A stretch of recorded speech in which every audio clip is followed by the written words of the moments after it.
வணக்கம்ங்க. நீங்கள் பார்க்குறது காஞ்சிபுரம் மாவட்டம் உத்திரமேரூரில் அமைந்துள்ள ஸ்ரீ சுந்தர வரதராஜ பெருமாள் கோவில். இந்த கோவிலோட சிறப்புகளை நம்ம பார்க்குறதுக்கு முன்னாடி இந்த ஊரோட சிறப்புகளை நம்ம பார்த்துடலாம். இந்த ஊர் வந்துட்டு சிறிது கூட வாஸ்து குறைபாடு இல்லாமல் இங்கே வாழ்கிற மக்கள் ரொம்ப சுபிக்ஷமாக இருக்கணும் அப்படிங்கிறதுக்காக பார்த்து அமைக்கப்பட்டிருக்குங்க. மேலும் ஒரு சிறப்பு என்ன அப்படின்னா, இந்த ஊரில் அஷ்டதிக்கு தேவதைகளோட கோவில்கள் இங்கே அமைஞ்சிருக்கு. தனித்தனியாக கோவில்கள் அமைஞ்சிருக்கு.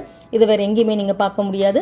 கோவில் அண்ணன் பெருமாள் இருந்தாலும் தங்கைகள் இந்த கோவிலையும் ஊர் மக்களையும் காக்கிறதாக ஐதீகம். இந்த கோவில் பார்த்தீங்க அப்படின்னா கிபி 8ஆம் நூற்றாண்டில் 2ஆம் நந்திவர்மனால் கட்டப்பட்டிருக்குங்க. அது மட்டும் இல்லாமல் சோழர்கள், பாண்டியர்கள் மற்றும் விஜயநகர பேரரசர்களால் இந்த கோவிலுக்கு திருப்பணிகள் நடக்கப்பட்டிருக்கு.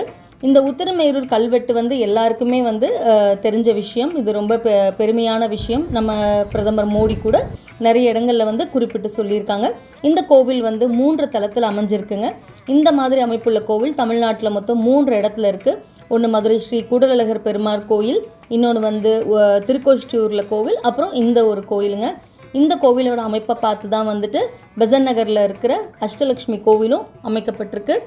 இந்த கோவிலில் பெருமாள் நின்ற கோலம், அமர்ந்த கோலம், சயன கோலத்தில் காட்சி அளிக்கிறாங்க. ஒவ்வொரு சிலைகளும் ஆள் உயரத்துக்கு இருக்குங்க. ரொம்ப ரம்மியமாக இந்த சிலைகள் அமைக்கப்பட்டிருக்கு. பார்க்குறதுக்கு அவ்வளோ அழகாக இருக்குது. ஒரு சன்னதியில் பார்த்தீங்க அப்படின்னா கிருஷ்ணரும் அர்ஜுனரும் உபதேச கோலத்தில் இருக்காங்க.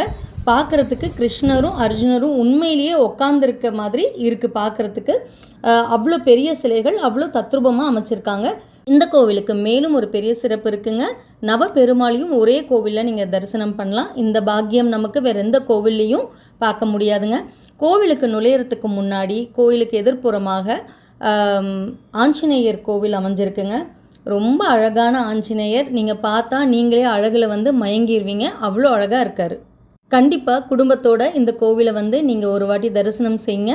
நான் சொல்கிறதெல்லாம் ரொம்ப கம்மி அப்படின்னு நினைப்பீங்க.